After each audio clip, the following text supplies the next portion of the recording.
So welcome back, everybody. For those of you who are just joining us, particularly online, my name is Sandro Galea, and I have the privilege of serving as Dean of the Boston University School of Public Health. And on behalf of our school, welcome to this public health conversation. Thank you to all our presenters, participants for a really interesting session this morning. And as I summarized this morning, we're now going to move to the day's second theme, safer cities. How do cities become better and more equitable environments in which to live? Thank you to everybody online and in person who is here for this conversation. I'm going to turn this afternoon session over to our moderator, Professor Loretta Lees. Professor Lees is Director of the Initiative on Cities at Boston University, which is our co-host of this event. She's internationally known for her work on gentrification, urban regeneration, global urbanism, urban policy, urban public space. She has written many books. Her most recent is Defensible Space on the Move, examines the policy mobility of urban housing redesign that purports to inhibit criminal behavior from the US to the UK.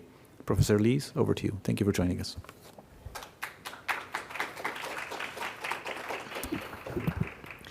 Thank you. Welcome, everybody, this afternoon. Thank you, Dean Galea, for your introduction.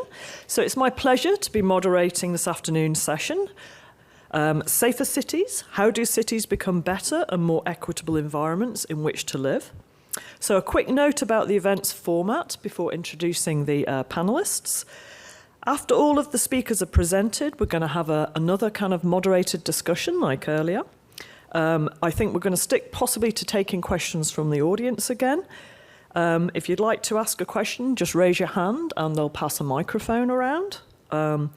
And yeah, so I'm just going to start with a couple of comments as an urbanist, okay? So how we describe and manage cities can be a matter of life and death. And of course, with COVID, it literally became a matter of life and death. In recent times, we've played with monikers like the sustainable city, the healthy city, now the caring city. But the reality is that we are all still failing, I think, to support life in cities in an equitable and inclusive way. So in a nutshell, I think that kind of instigates what we're going to be talking about now.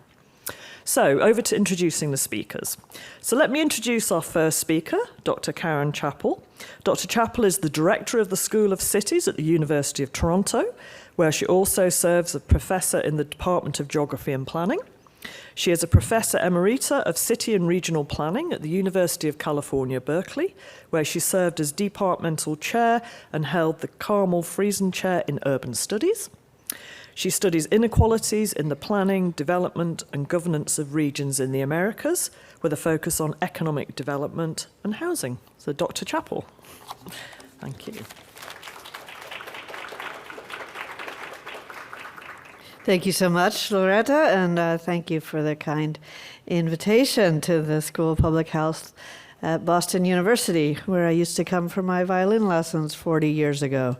It's kind of funny to be back like this. So I want to talk about housing. I want to talk about the relationship between housing, health, and equity. And the relationship between housing and health is actually now very well established, thanks to a great number of studies over the past 20 or 30 years. There's a lot of literature on housing as a platform for well-being. There's a ton of work on the social determinants of health, looking in particular at neighborhood quality. I argue that there's not enough attention paid to stability, to the idea of stability, community stability, as one key to health and the ability to thrive. And I know, actually, I'll give you a preview. This is going to relate directly to what Bernadette's going to talk about in a moment. You know, having a place to come home, having a place to experience joy. Those types of experiences are really key to health, and both physical and mental. So I'm going to talk briefly about displacement first, actually. The issue of forced displacement, the issue of voluntary relocation to the suburbs, and what that means for health and equity. And then I'm going to talk briefly about data and our issues with data when we study housing and health. And then I'll speak very briefly about policy, what we should do. My research lab is called the Urban Displacement Project. It's still at Berkeley. It's moving to Toronto, so we're about to be international. But we work on evictions and displacement. So you could think of evictions, as being forced to leave by the landlord. We call that a hard eviction. But actually, that's just the tip of the iceberg. Most displacement occurs from what you might think of as soft factors: a raise in rent, landlord harassment. Oh, I'm going to raise the rent next year, by the way. Or just poor housing quality, not maintaining the plumbing and this sort of thing, making the place unlivable.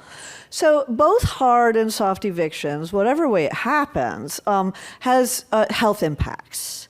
So after being displaced, residents are forced to make very difficult trade-offs when searching for new housing, and these impact their health. And some examples of those trade-offs that they make: you may have to move into a housing unit of lesser quality. That has implications for health. There could be pests, mold, allergens, exacerbation of asthma, and so forth. Another trade-off that people make is moving into crowded units. So crowding negatively impacts mental health. It increases the risk of exposure to respiratory and infectious disease, and so forth. And then the third trade-off that people make often is just paying more for rent. And often when you pay more for rent and you have a fixed household budget, you cut down on healthy food, you cut down on healthcare and medications, you cut down on childcare, other types of factors that are really critical for health. Also, after being displaced, households tend to move to neighborhoods with fewer resources, fewer job opportunities, more distant from work, costly commutes, more environmental hazards, safety concerns, fewer healthcare resources, fewer nonprofits, and so forth. So displacement is traumatizing for families, and I think we really have not spent enough time really exploring those health impacts.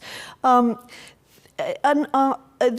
terms of voluntary moves, I think there's also kind of a misconception of the opportunity that low-income households experience when they move to the suburbs. So there's this idea that suburbs are high-opportunity areas. And a lot of this is coming now from the work of Raj Chetty, whose brilliant work has shown the upward mobility that comes from moving to the suburbs, looking at the zip code level. And I don't dispute that work. But there's also a number of studies, and a lot of this work comes from the early moving to opportunity studies, looking at folks moving out of public housing projects into the suburbs, using housing vouchers. And often, in terms of health, those outcomes were actually not that positive. So often the asthma or mental health conditions, depression, fear, anxiety experienced in public housing were just replicated in a different form in the new suburban neighborhoods that they moved to. This is from the Hope 6 panel study for those who are curious. In general, there's no improvements for hypertension, physical mobility, asthma, et cetera, after you move to the suburb. And there's also mental health issues particularly among adolescent males that have moved from the city to the suburbs. There are mental health improvements for adults. And there are other benefits, but I'm just focusing on health. So in sum, the suburbs don't really seem to be the panacea that a lot of our policies are kind of making them out to be. And so we often justify the redevelopment of the center of the city for higher income users with the idea that fair housing will be in the suburbs. But that I would argue that actually fair housing opportunities may be just as prevalent in this core of the city as in the suburbs, particularly from a health perspective. So a couple comments on data and policy. So when I realized I was coming to speak at a school of public health, I have to confess, I am so jealous of health researchers because of the administrative data you have, because of the individual level data that you have. So you understand individual health histories, and more we can make individual health diagnoses based on individual health histories. Well, guess what? When you're studying housing, you don't have individual data. For the most part, you know about neighborhoods, you know about census tracts or block groups, you know about groups of 4,000 people. So imagine trying to make a diagnosis for stomach cancer based on an average of 4,000 people in a neighborhood. That's what we do with housing data. And so in many ways, housing policy is still in the dark ages, until we can get individual data so that we know which individuals are living in which types of units and what their outcomes are. We won't know much about housing, and we won't know much about health, and we won't know much about how they're related. So this ecological fallacy, as we call it, this study of urban phenomenon using aggregate units, has really held the field back. And I think I would like to see more collaborations between health and housing researchers to really address that and move that forward. And I'll just wrap up by talking a little bit about policies. So because we don't have good data on housing and individuals, we're not really making good policy. We just did a review article on anti-displacement policy, and we looked at 40 different housing policies and their potential to reduce displacement. So guess what? There's no evaluation at all of any of these policies in terms of their effectiveness of mitigating displacement. Nothing. Okay. We don't do evaluation in housing. It's kind of shocking from a health perspective. So this means that we really don't know what works. We don't know what works best in which context. And we're operating in the dark. So then, Barbara spoke earlier about mistrust, institutional mistrust. Well, think about your local housing departments and what how they're making policy. I mean, at least we had some data on vaccines that emerged over time. We don't have the data on housing outcomes in that, with a few exceptions, but in general that is out there in the public realm that can be relied on in particular contexts. It doesn't exist. So our local policymakers are sort of making policy in the dark. So I'm looking forward to a new generation of housing policymaking, housing research, working in tandem with health researchers. So thank you very much.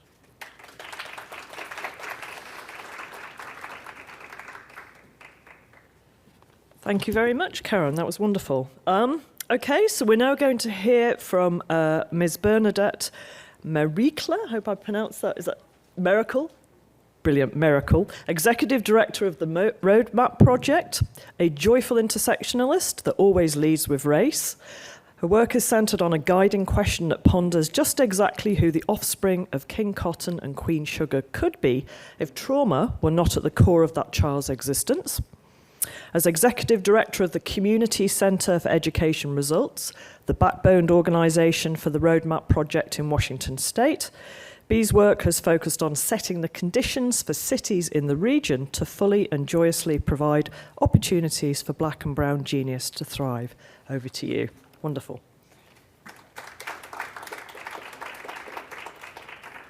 Good morning.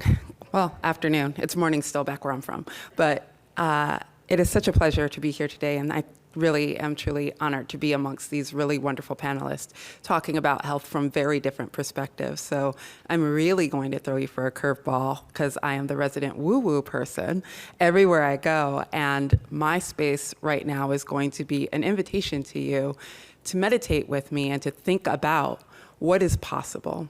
So the intro question is not a rhetorical question to me. It is actually the question that we take to the city council meetings that we attend, to the regional meetings that we attend, where we say, a lot of times when we're looking at Black residents, particularly in the South King County, Seattle region, we're looking at them from a space of trauma.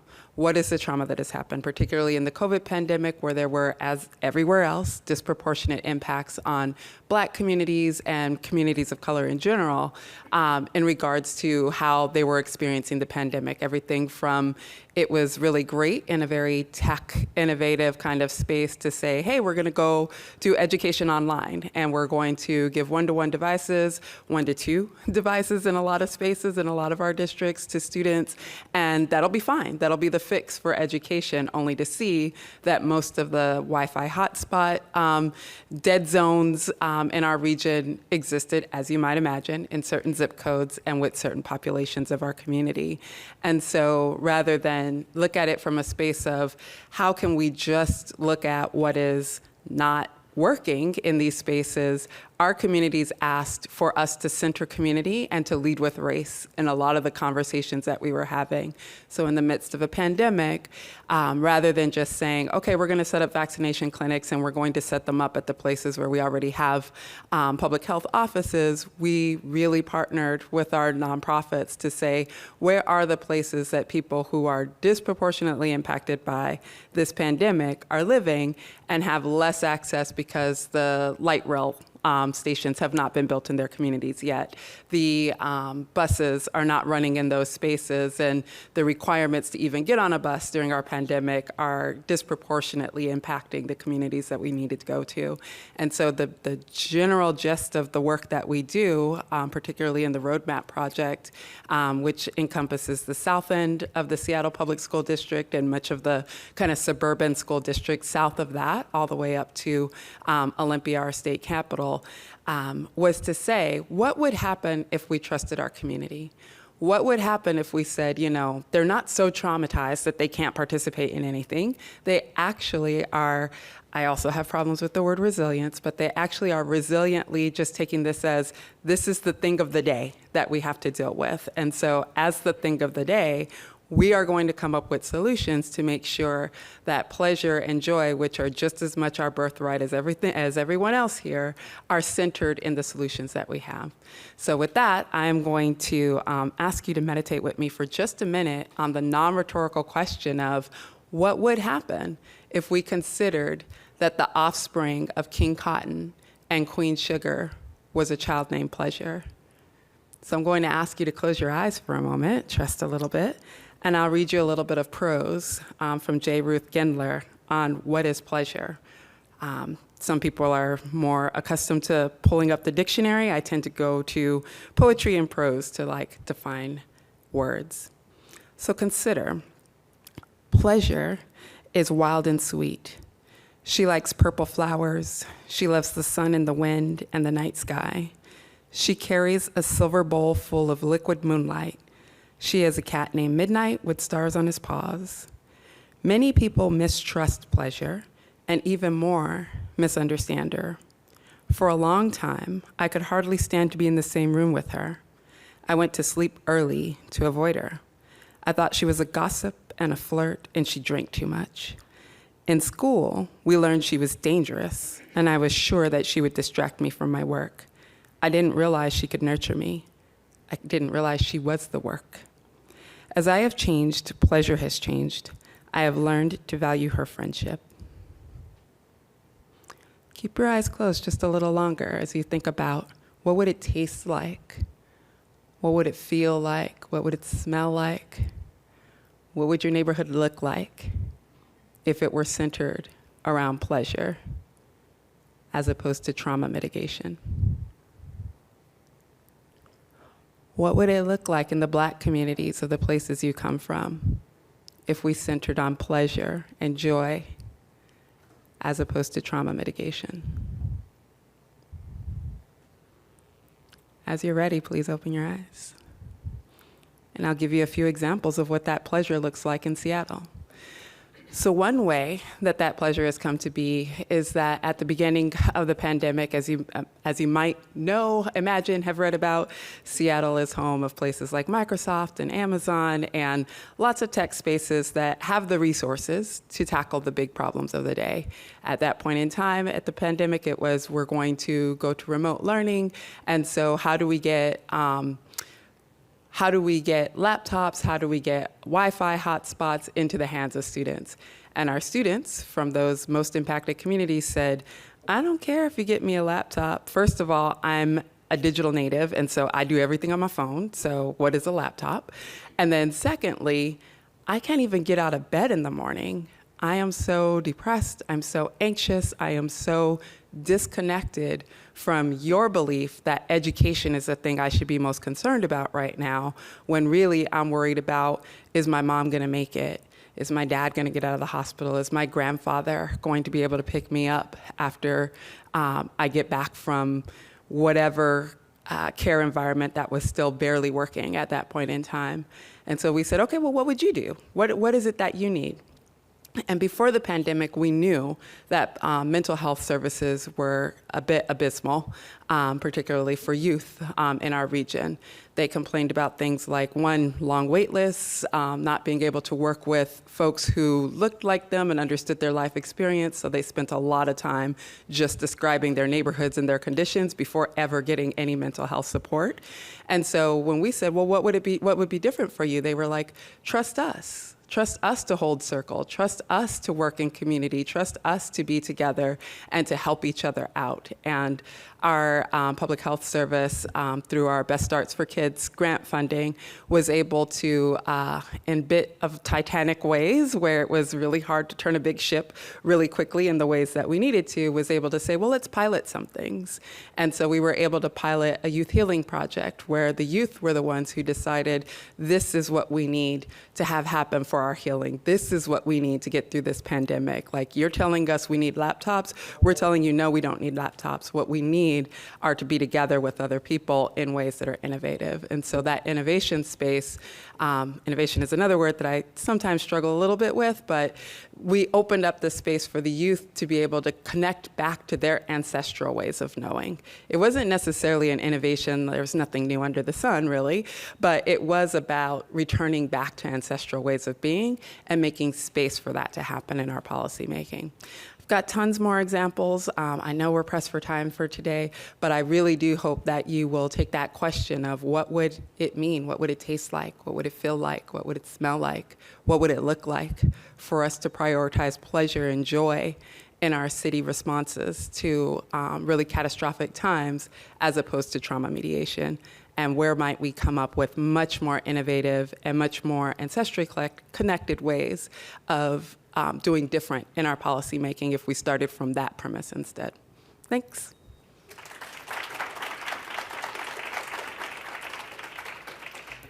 Thank you. Another wonderful talk. And that kind of reminded me that urbanists spend a lot of time critiquing. There's much less politics of hope. So perhaps that's something we can think about. Thank you. So now we're going to hear from Dr. Mardelle McCuskey Shepley. Dr. Shepley is a professor at Cornell University in the Department of Human-Centered Design. She is Executive Director of the Cornell Institute for Health Futures. Previously, she served as a professor at Texas A&M University and was director of the TAMU Center for Health Systems and Design from 2004 to 2014. Mardelle is a fellow in the American Institute of Architects and the American College of Healthcare Architects. So welcome, Dr. Shepley.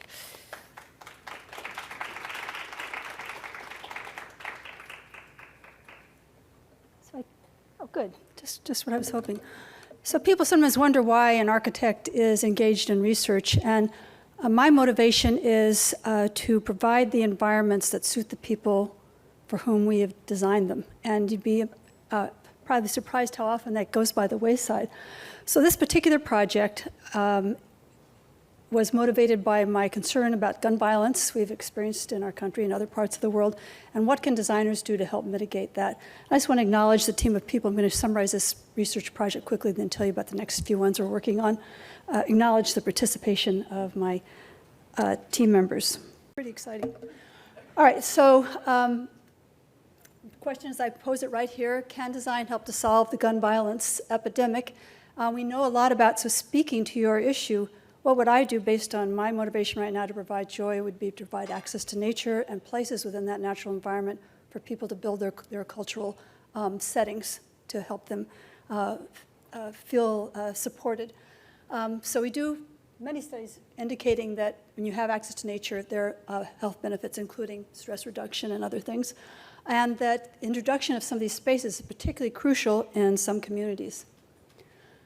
There are people who have worked on this beforehand in these studies that looked at residential housing, some with gardens, some with not, and then this kind of summary that says if you have you have low vegetation, your crimes go up. So we do know that this is the case, and what we wanted to do was, and another example of the type of intervention people will do. So we knew this was generally the case, but the literature out there is quite broad, and so we wound up doing a classic systematic review. Actually, it was a more of a review, a scoping review, they would call it, because we wound up looking at 40,000 papers that were related to this. So you imagine when you put in, even if you put in architecture, people talk about the architecture of the neuron, but you have to sort of narrow in on this.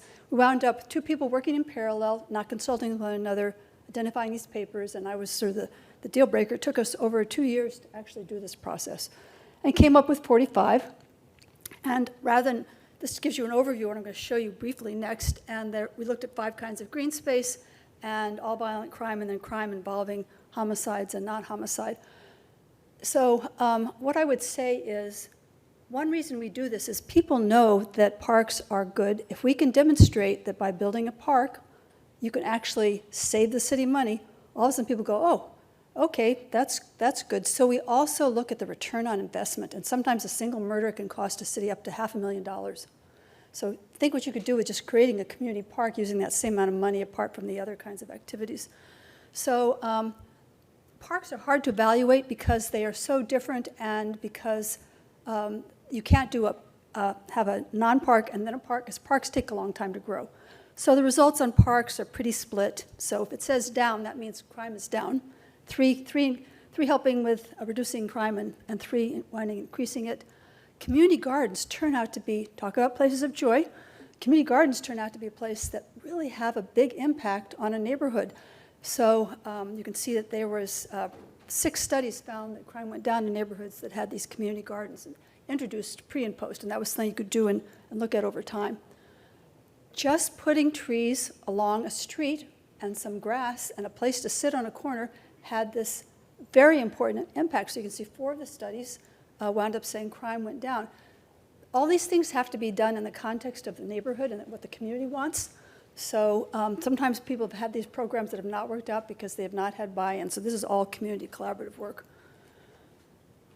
Ground cover, lots of studies on this, because basically this means you look at GIS data and you can see where the parks are, and you can compare that to census areas with crime, and we know where there's more green space, there tends to be less crime, significantly less. For undeveloped green areas, this was sort of a non-starter because they are so varied and because they often are more associated with more rural areas. So our issue is, okay, we know this is happening, but why is it happening? So what are the possible mediators between presence of green space and crime? So we sort of brainstormed, made up these 6 ideas, and then I'll explore them a little, but our current project is we have 2 grants out seeking support to pay significant salaries to members of the community to serve jointly with us as researchers on this project. And so those of you that are aware of communities that have had green installations, I'd love if you'd approach me, because I'd like to give them the opportunity to $10,000, $20,000 a year salary would significantly help their ability to participate rather than be leaning on them to try and do all this extra work. So places for community interaction, basically you create this particular space, people are going to wind up coming there and meeting one another and establishing knowledge of their neighbors. Places to exercise, lots of data about how you exercise enhances your mental health perspective, both psychological and physical. How many people here have heard the term biophilia? So a couple of hands went up. The other day I saw it being advertised in one of the gas pumps when I was getting gas. I thought, oh, our time has come. So biophilia, essentially our innate affiliation with nature. We evolved understanding nature. By understanding nature, we are more likely to survive. That's the essential idea behind that. So there are lots of things associated with that, like look at water, your blood pressure drops. Steve Kaplan did a lot of work on the restorative aspects of nature. So if you're talking about, it's not joy exactly, but if you are focusing on a very difficult problem, even 10 minutes, 3 times a week in nature, focusing on nature alone will modify your mental health perspective. And there are several studies that support that. Territoriality, very controversial area when you look at the theory of broken windows, but essentially the issue is if a territory, it's not clear who owns that territory, it's up for grabs. And that creates a dynamic that might not go well. Community cohesion, if you receive support from your local government to have these interventions, that is a message to your community and perhaps make you start to feel about your neighbors as being part of a collective trying to accomplish something. And the last one is climate modulation. And so that, I know a lot of people here are interested in climate. In fact, if you have green space, you don't have the heat island effect, the radiating heat that comes off the tarmac and the concrete and all of that.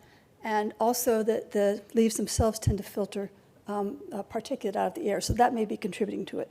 So where we are now, it's my last slide, where we are now is trying to get this money to get support from the communities. We also did a study where we took 9 of those 45, we took all their data, put it together, did a meta-analysis, and reanalyzed it, and then found we had positive results, and then we tried to calibrate the dollars saved, because we want this to go out to municipalities so they know what's going on, so they would feel free to implement some of these changes.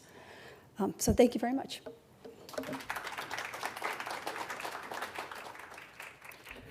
Thank you. Fascinating again. Thank you very much. Okay, finally we're going to hear from Dr. Andre Perry, a senior fellow at Brookings Metro and a scholar in residence at American University, a nationally known and respected commentator on race, structural inequality in education. Perry is the author of the book Know Your Price, Valuing Black Lives and Property in America's Black Cities. Perry's recent scholarship at Brookings has analysed black majority cities and institutions in America, focusing on valuable assets worthy of increased investment. Welcome, Dr. Perry. Thank you very much, and thank you, BU, for all your support. I actually will talk about this research that I'm about to present to you. It was first seen through the Emancipator, which is a collaboration between Boston University and the Center for Anti-Racist Research. And so this is my second time with BU presenting today. But as was stated, let me go back. I study black majority cities, places where the share of the black population is 50% or higher, and you can see there are a lot of them. There are more than 1,200 throughout the United States. Most are concentrated in South, but you can see they move up the eastern seaboard. I think there are a few left out west, but those are diminishing in numbers. I study the assets within each and every single one of those dots, the homes, the infrastructure, the businesses, the things that if you invested in, you would see economic and social mobility. But today I'm going to focus on life expectancy. And the reason why should be clear, obvious to everyone here, that it encapsulates the non-biological and biological factors in our lives. Now, I'm going to show you the Black Progress Index. Now, it's an interactive dashboard that allows us to see those social factors, not the biological ones, but the social factors.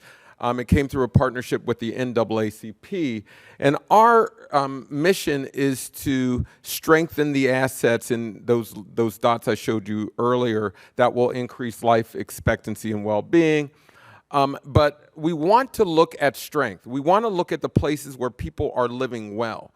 And so rhetorically and practically, we want to find out where are solutions. If racism is a given, and it's occurring all across the United States, the places where people are thriving can give us an indication how people are beating racism back. So that's the theoretical engine behind this research, and I encourage everyone to get online and go through the index themselves. You can click on your metro or county to see your outcomes, and I'm going to show you a little bit of the Boston area outcomes. But I failed to mention my colleague, Jonathan Rothwell of Gallup, who's been my writing partner on this project and my writing partner over the last few years. Okay, and I mentioned some of this. Again, the emphasis is placed on strength, and differences in life expectancy are assumed to reflect the efficacy of different civic actions. So, I mean, it is my fundamental belief that people are creating better conditions.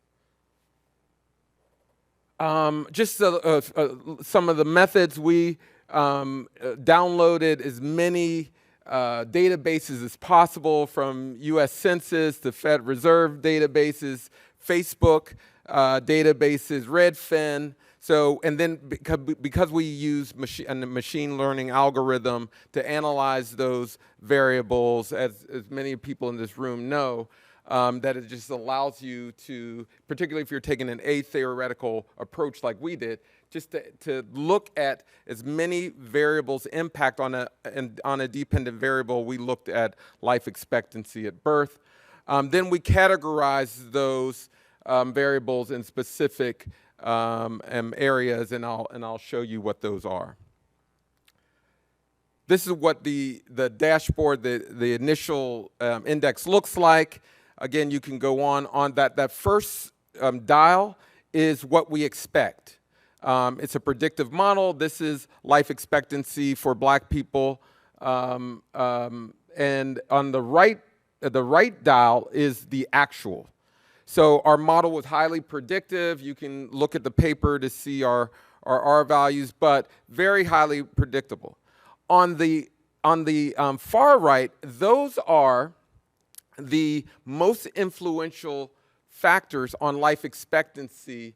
Again, this is an atheoretical model. We essentially threw everything in the pot and found what's the most influential factors on life expectancy. And I'm going to go through those lines. But three of the variables won't surprise anyone here: median household income, home ownership rates, and business ownership rate. That was a factor. So business ownership is actually good for our health. Some of the social and human capital things. Now, this one may surprise people. The share of Black foreign-born. The higher percentage of Black foreign-born, the more predictive and additive it is on life expectancy. Some of the others will not surprise: performance on math scores, higher education attainment.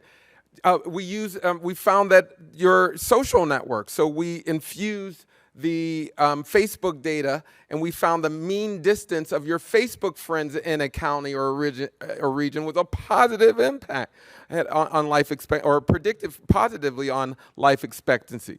Now, what was negative, which is a little surprising, is religiosity, and that's measured by the memberships divided by the population. Now, I'll just briefly talk about that, because the last time I presented this, I got a lot of tomatoes thrown at me, somewhat.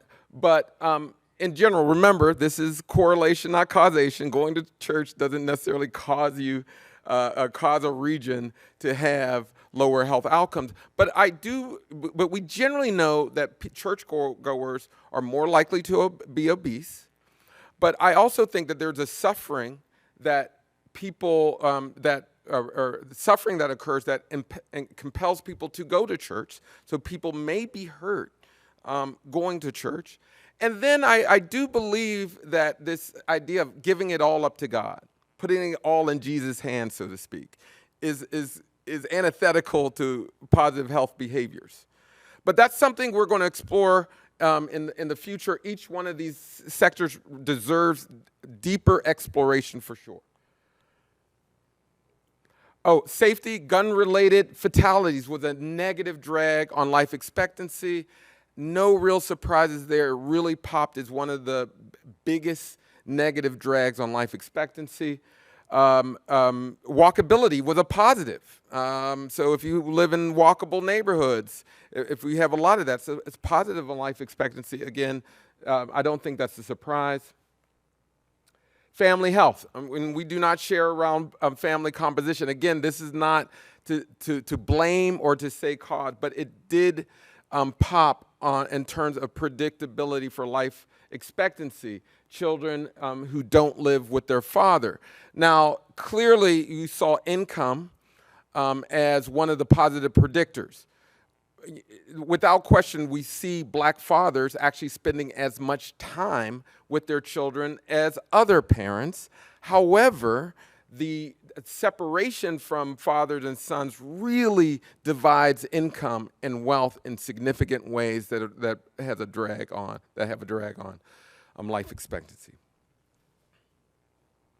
And in the environment, two variables, again, were highly predictive. Air pollution takes away years of life, and population density. This is interesting because a lot of urbanists really see the value in density.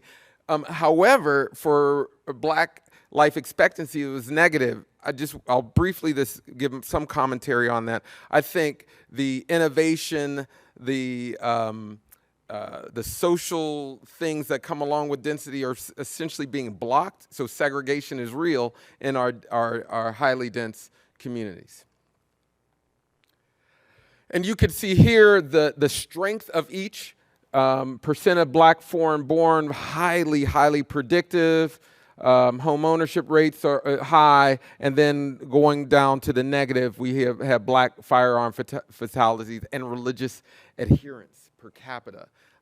So I want everyone to just dig deep and look at and speculate, because what we want to do is really ask why these things emerged.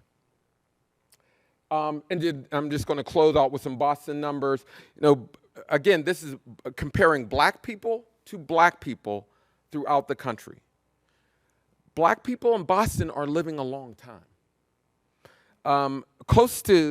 So we predicted 79. It's actually, so that's very close. Close to 80 years old here in Boston.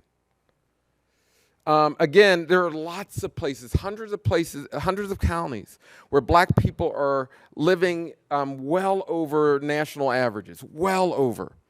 Again, when you look at, compare black people to white people constantly in the aggregate, it masks what's going on in the local communities. My goal is to go to these places, say, what's going on? Because if you pay attention, New York, that's Brooklyn. People are living long in Brooklyn. And there's Democratic places, there's Republican places, there's large and there's small. So that provides me with that suggests to me that people are making differences, are having impact on their own well-being. Now here's the flip side. There are lots of places where life expectancy is well under 70. Well under 70. And you can really see in terms of environmental issues, in terms of gun fatalities, in terms of home ownership, just low they perform low on each and every one of those areas. And so, but here, I just want to point out, and just to re-emphasize the point, if you go back, there is no way black people are different across the country, biologically speaking, but we're seeing wildly different outcomes. And this is a map, dark purple shows you where people are living longer, a light purple is where people are living less. You can see in the South, people are struggling. I don't think that's a coincidence. To the history and the resources put into the things that we talked about today. Let's see, Boston area wealth, it's 92nd percentile in income. But in terms of home ownership, fairly low. So there's an area that I think there's an opportunity for growth. You got the income, but not necessarily the home ownership. And black business ownership rate is high. So again, that's an area where I would love to animate those positives by addressing that negative. Human capital, higher education rate here is high for black people. Elementary school performance, decent, not the best. Facebook friends, distance, very high. Religiosity is high, but it seems like those other areas mitigate the negative impacts. And the share of foreign-born, very high here. And it certainly is a place for higher education. That's understandable. And then I'm going to close out. Low in gun fatalities. This is per 100,000, just very low. And again, a lot of places wherever I go talk about these data and they say, oh, gun violence is a problem. And I want people just to see relative to other black places, maybe not. I mean, every shooting death matters. It's a cost on municipal finances, on families, emotions, but there, some places are doing a lot better around these issues than others. And so we just need to pay attention to that. And then family health. More than half of black fathers, and I'm not trying to make a normative statement here. More than half of black fathers actually live with their children, which is higher than most places. I mean, much higher than most places around the country. And then in the environment, it's not as bad in terms of population. I mean, in terms of air pollution, not great. And then density is highly dense here. And then this is what we ultimately found. This is what it looks like in Boston, 79, close to 80 years old. And so, but on many places, we emphasize this. I really like to look at this left-hand side box. If you score what your expected score, whether it's significantly higher or lower, or no, I'm sorry, I should say, the second dial in the box, if the actual is significantly higher, that's a good thing. You're beating expectations. If it's significantly lower, that's a problem. And certainly that could be a result of error. But we're looking at those places in a qualitative way to say what's going on in those places where not only are people living longer, but they're beating expectations. So with that, I thank you for running over, but thanks a lot.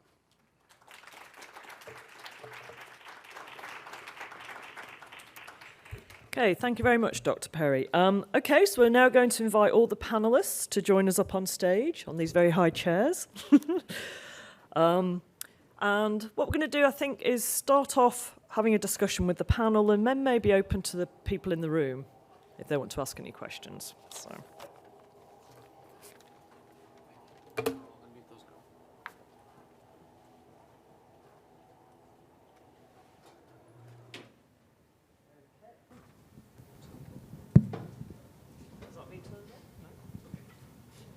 Is this turned on? It is now. Okay. Great. Okay, so I'm really looking forward to this discussion. I hope everybody else is. Hope you guys are. Absolutely wonderful set of different presentations. But I think there's one thing that's stuck out for me that I'd like to kind of put on the table, and that is the value of an intersectional approach to dealing with issues around, and you guys have talked about displacement, safety, equity in cities. So intersectionality around race, class, gender, age, etc., etc. So where do I want to start? Shall I start here? I'll start.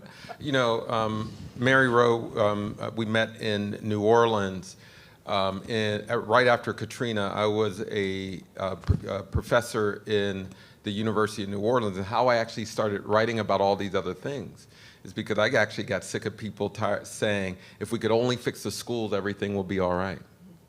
And when you look at how schools are funded, you got to talk about housing. When you look at the workforce, when you look at environmental issues, it's not just about the schools. And it's not just about any one sector, any one person.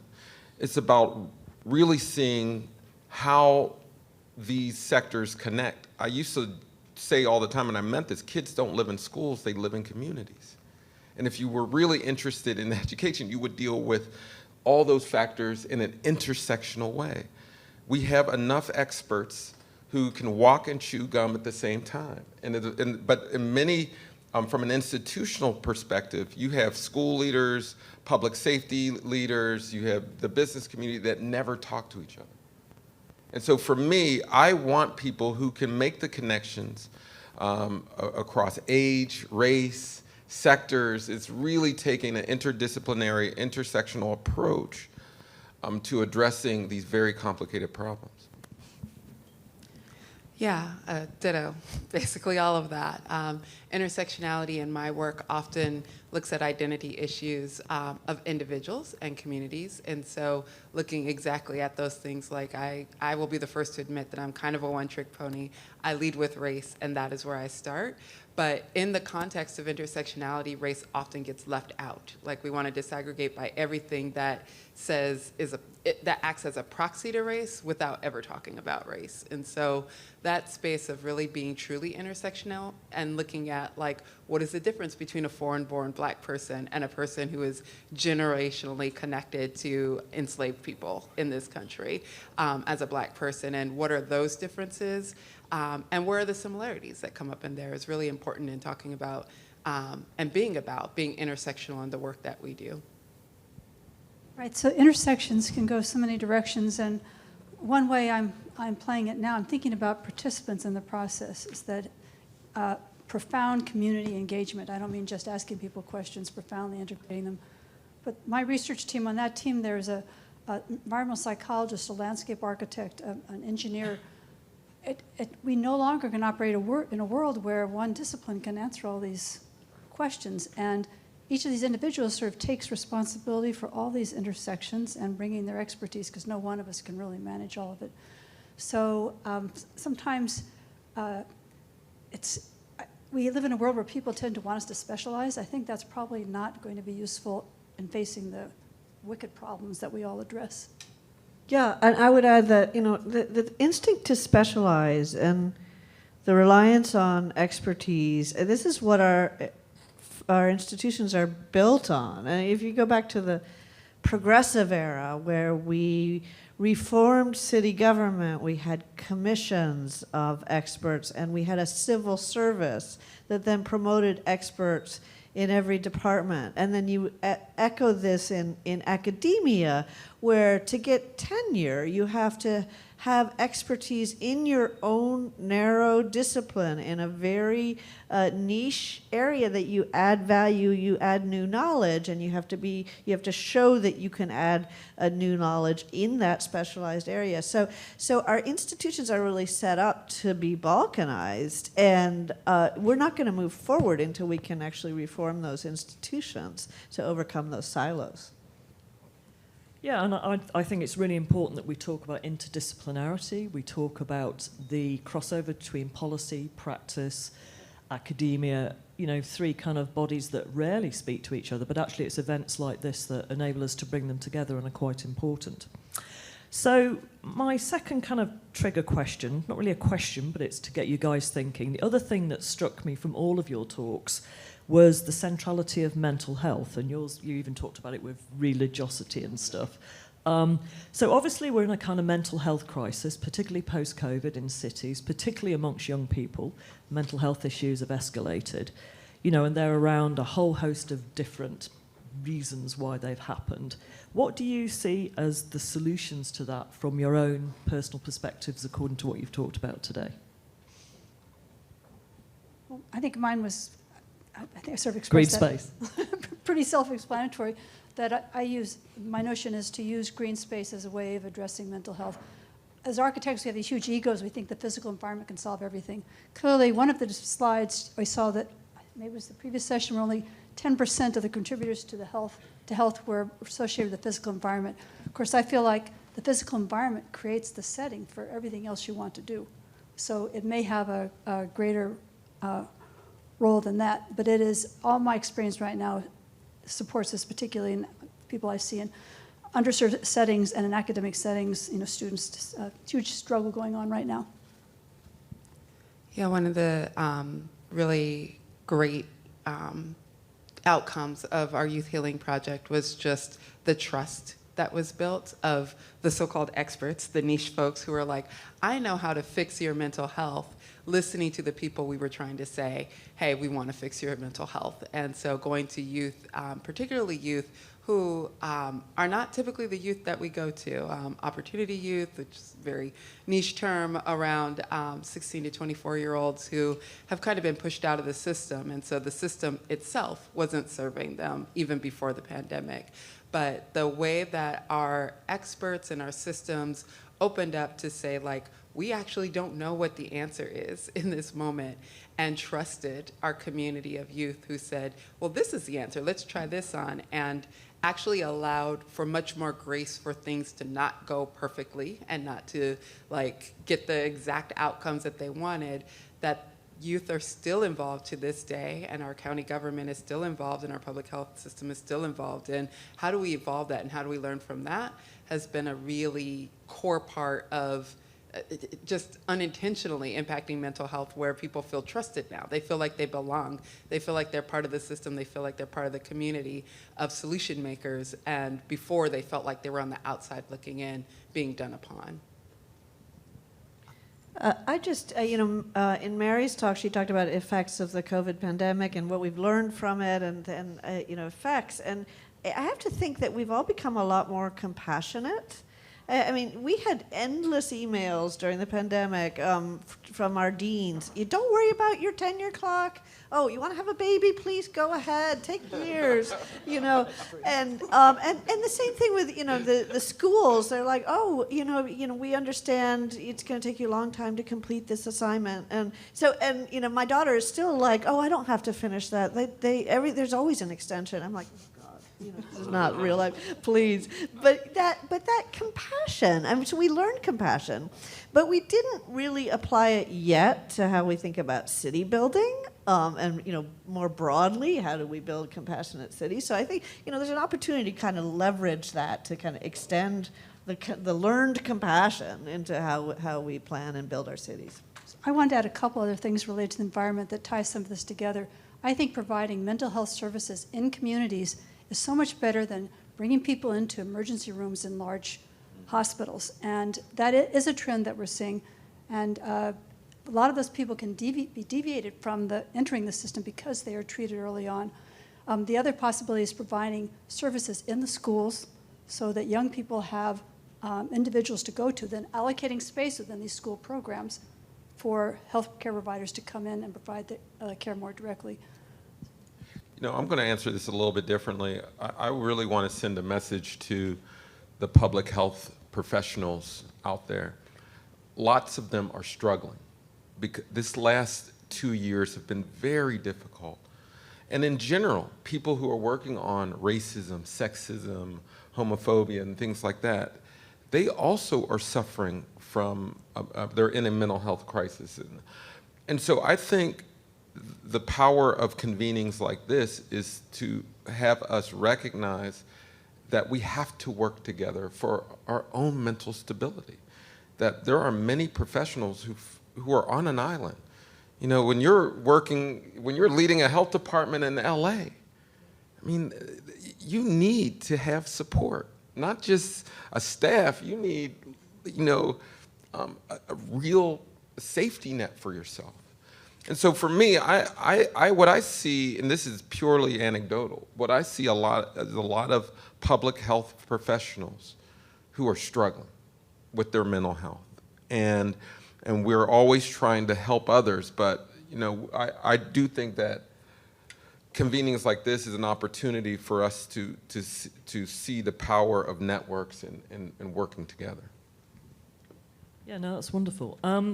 So I guess one other thing I've been thinking about, so you guys are quite different. Some of you have got very kind of individualized, bottom-up approaches, grassroots approaches, community approaches, and others are more kind of top-down from an urban designer, architect, city planner point of view. How do we mediate those two scales? How do we come together somewhere along the way that we can create an inclusive, more inclusive, safer set of cities? Well, I will say when I met Mary Rowe in New Orleans, there was a wonderful opportunity to pull all these things together, and we failed. As a community, we had an opportunity to really make a different New Orleans from, you know, the spaces we created, the schools we did rebuild, rebuild new schools. But we essentially went back to the same models we had in the past. And I see this last pandemic as we had another opportunity to really transform the social safety net. And we did in some cases. When you're talking about the child tax credit, when you're talking about unemployment insurance, these were like important things we should have held on to. And I fear that when we have these opportunities to move forward, we don't take advantage. But I think it's not like during these emergent type situations, we can bring in the structural people and the grassroots organizers at the table. It's always tough, but I think even we're still in this period where we can do that, where we can actually see, hey, we need to build affordable housing. We have resources that we're seeing. How can we address the needs of folks on the ground today? And for me, I just think these emergent type situations are the opportunities for people to come together, from the research folks, the architects, the builders, to the grassroots organizers. I really love your focus on the emergent. As a loving emergent strategist, we know you have to bring together the people who have the expertise and access to power, along with the people who are impacted and have the ideas. Because it's not to put it down into a binary like that, like neither of those can cross over, but what we recognize both with our Youth Healing Project and now with the city of Seattle turning to us as one of those intermediaries who can take a bigger chunk of funds and then get it down to like the Black Student Union at the Auburn High School to like do the things that are going to be impactful in community. For us, it's this vulnerable opening of trust that public health officer saying, I don't know the answer, and not feeling like they're gonna lose their job because they don't know the answer and they don't have the researched way of doing things. And that opens up that space of trust with our youth who say, okay, you're coming to me as an expert in my life to say that I can help you, and together we can symbiotically get through this space. And so the City of Seattle, through their Best Starts for Kids program, not only looked at the Youth Healing Project and was like, wow, that was a really great pilot. Let's actually make it into a program and let's move forward with that. But the City of Seattle itself is like, hey, you have really great access to the youth who are in our community who we're trying to actually do well by, and you have the expertise in being able to like really elevate their voices. How can we bring them together in a space where we're actually not just inviting them to our tables, but we're like saying maybe we need to go to their tables instead and turning those tables a bit? This is not unlike the effort I'm trying to go through now, where I erase the line between the academic and the community member, where we are part of the same team and treated as equals.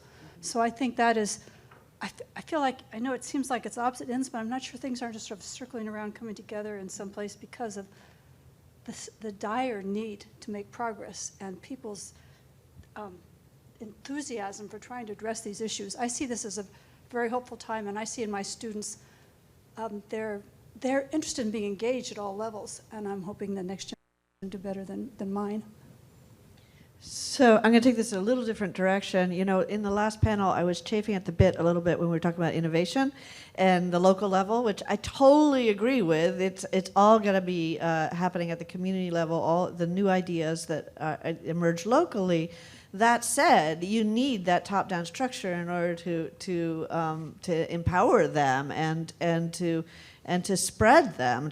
So for instance, you know, wonderful regional experiments around the country led to Obama administration doing the Sustainable Communities Initiative, which funded regional experimentation across 50 different regions. And you had, you have examples in California, community land trusts, experimentations at the local level, very successful new model, or not so new, but now really starting to think about it for affordable housing creation in the core of our cities. Now the state is saying, well, how can we put community land trusts into our state legislation so that whenever you build a transit line, you have to build a community land trust. You have to purchase the land around it and keep it for the community in perpetuity.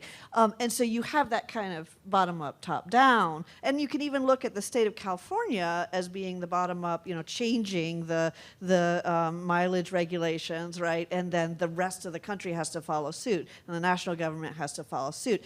California's environmental regulations, innovation at the bottom, and then replication via channeling to the national level. Right, and I'm not sure architecture's on top. We may be the bottom. And just to flip the paradigm around a little bit. I mean, I think you're all right, kind of bringing the top and the bottom together, but I guess the gritty bit is the bit in between. A, how do you do that? B, what are the ethics of doing that? C, it's not just at a moment in time, it has to be longitudinal, and to build the trust you're talking about, it has to be longitudinal and ongoing. You can't just dump people once you've got your results. And also, in my mind, from doing a lot of work around the world on kind of community planning and collaboration, it's the kind of institutionalization of it, and once it becomes institutionalized, it plays out in a different way, and it just becomes a kind of tick box add-on rather than actually being what you do want, which is organic grassroots input. So that's just some thoughts. But I'm going to open it up now to the room, and is there any questions anybody is desperate to ask? Or even points they would like to make? Okay. We have a microphone appearing. Well, first of all, thank you to everybody. It was really interesting. A question to the whole panel, but maybe Dr. Perry, you first, because you inspired the question. You showed the data about the tremendous health gaps and the health achievement across different parts of the country, and one can obviously talk about the world.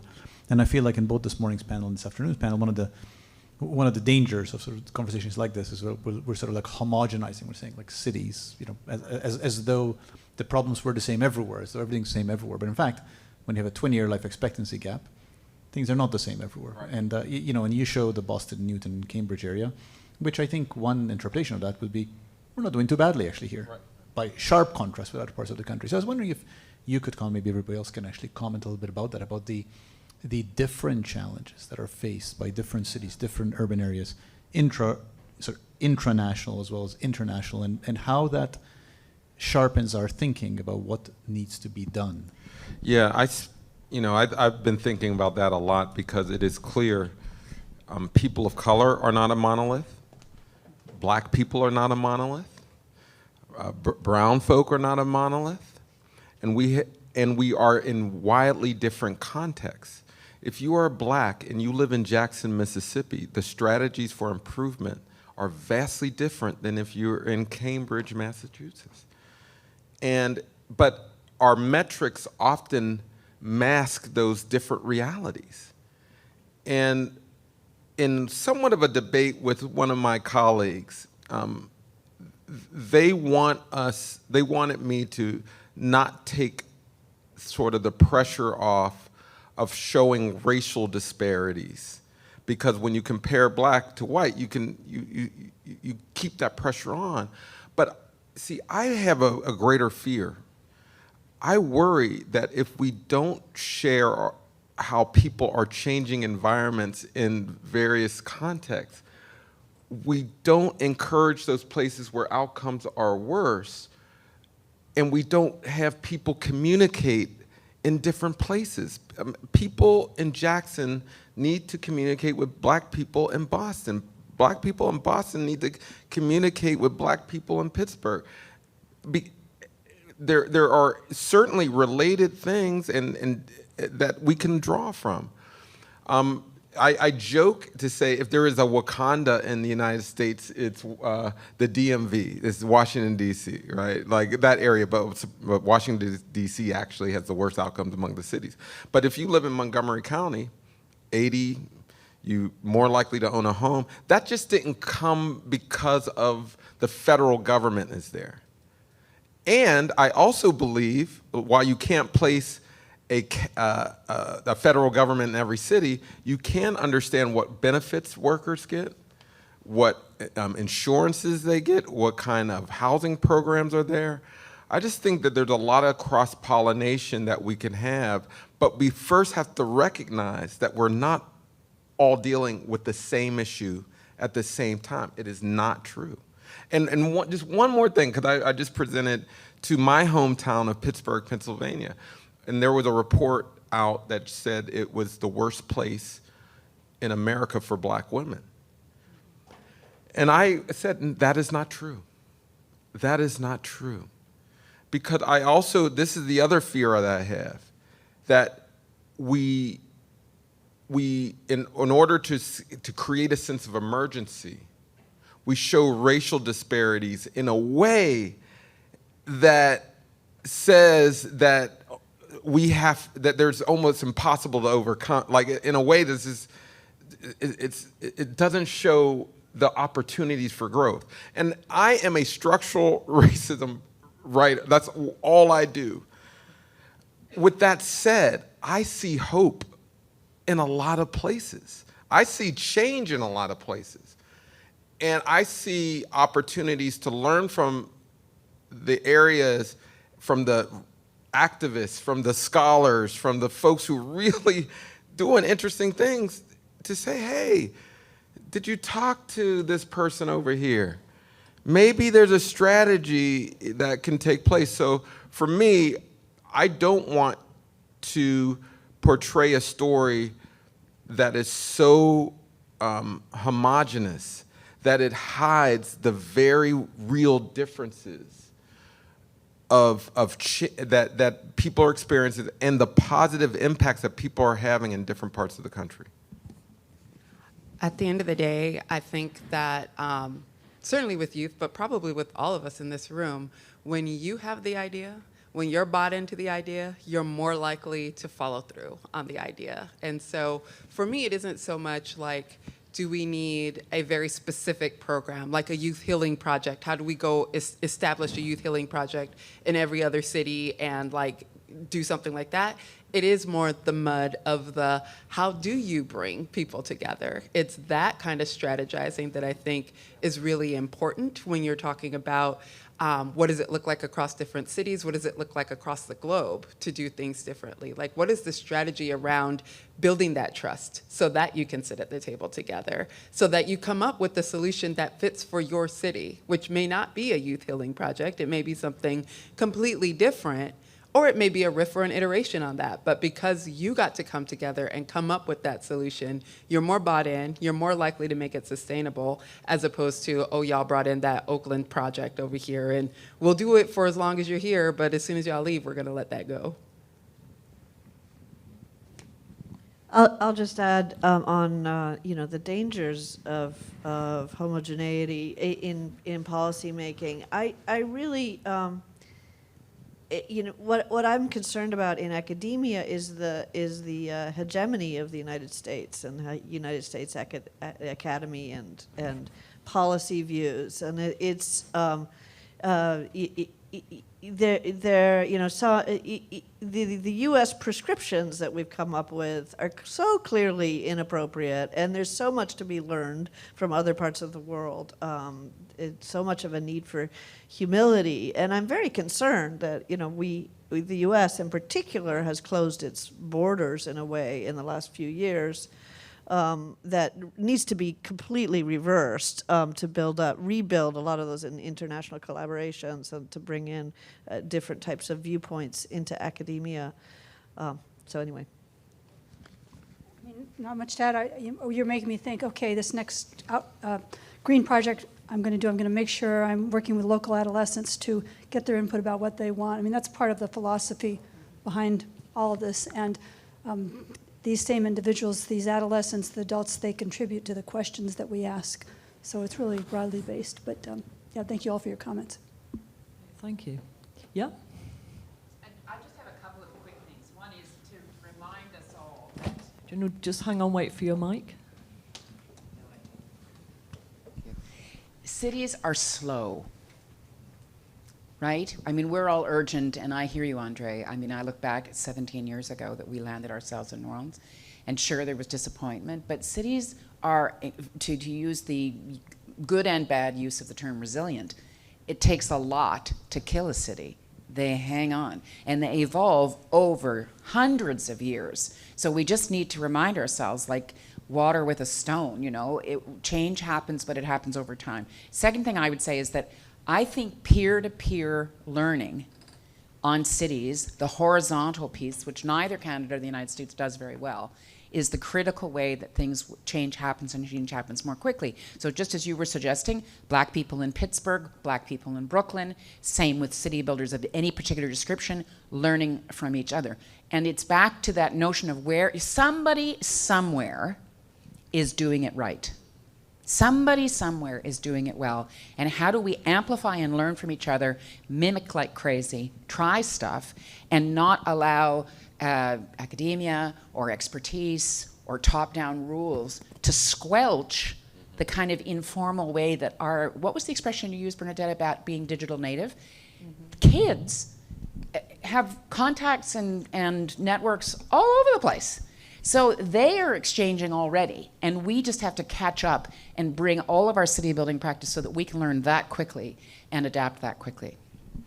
And I think one other thing that they're not afraid of is they're not afraid of the failure space, right? And so it isn't that I have to find the place that's doing it perfectly or who is doing it best. I need to find the place that's doing it better than what we're doing so that we can know what the next step is. And actually learn from policy failure as well, which is part of the bargain. I saw another hand. I'm also conscious, I'm not sure what am I supposed to be doing with time. 5 minutes. 5 more minutes, okay. Sorry, put your hands up again. We'll go to this question and then this question. Hi, I'm Dan Merrigan. I'm on the faculty here at the School of Public Health, and I've totally enjoyed this morning's panel and this afternoon. Thank you. I know a lot of my colleagues are very on board in terms of the importance of intersectionality and systems thinking and the importance of emergent thinking that comes from collective impact and getting out of our silos. And I think that's been much a theme that's been talked about today. When you spoke about studying the blacks and the two populations of black and the health index that you were speaking about, I was thinking, I think many people are aware that we have to work collaboratively across interdisciplinary lines to get to solutions at the local level. But I think really there's still a huge gap in the data that at the local level, the granular data that we need. If we talk about great disparities within a municipality or even greater disparities within a neighborhood, we're in the South End in Boston right now. We have very, very affluent people and we have people who are doing very, very poorly. And I know there are a lot of national initiatives like county health rankings and that sort of thing where we can compare counties, but there's not much to look at a lot of the social environment, the economic environment, the built environment, the social and service environment at the very local level. And so it's hard to do community health improvement planning. And I just would want to throw a shout out that I know in Southern California there's a health improvement index, and I know very recently Utah has brought in some consultants and they've created a community health improvement index that we can use to better analyze the problems and where we need to put emphases. And I'm just wondering from a city planning and the perspectives that you're representing, what your thoughts are about access to granular data. I mean, I think your question goes to what Karen was saying about the lack of data on housing. Do you want to respond, Karen? Not putting you on the spot or anything. Yeah, I think it's going to have to come from collaboration between health researchers and the community planners and housers. Right now we're starting to work with individual data. Right now we're purchasing it. And so there's tremendous proprietary databases that can then be linked with health databases and start to show some of those links between the built environment and health outcomes. And so but it's, again, we're still kind of in the Wild West in terms of moving that forward. We are in the Wild West as well, as the data warehouse for a lot of the education data in our state. We have long lusted after. What does it mean for us to, like, everything is an app nowadays. Like, why is there not an app that parents can log into to say, my kid is not going to be at school today for these selected reasons or other, so that we can automatically deploy someone to their house to, like, help with the issue. They're not coming to school because they don't have a ride. Hey, here's your ride kind of space. And so we it's kind of two-pronged. On one prong, it's the big data that we have access to is just so outdated based off of the populations we're surveying. We're having a lot of conversation around what even disaggregated data looks like and what is Black. And so that is a whole situation that we're dealing with. And then there's the other space of, like, in this digital native time where so many of those kids are quickly on their phone, why can't we more quickly be able to deploy resources into a community to say, hey, you guys think you have COVID? Here's some tests for you. Here's this, here's that, so that we can make sure that they are getting the resources they need in a much more real-time access than 3 weeks later we find out that they didn't come to school for a particular thing. Okay, I'm very conscious of time, but we had one last question. Sorry. You okay? You're fine? Okay. Right, well, it's my pleasure to say thank you so much. I thought that was one of the most stimulating conversations I've had in some time, and that says something, so thank you. Thanks for the moderation. Thank you. Just a final note of thanks to our panelists this afternoon, as well as this morning. Thank you to Professor Lees and Fabian for excellent facilitation, and thank you to everybody being part of the conversation. Everybody have a good afternoon and good evening. Thank you.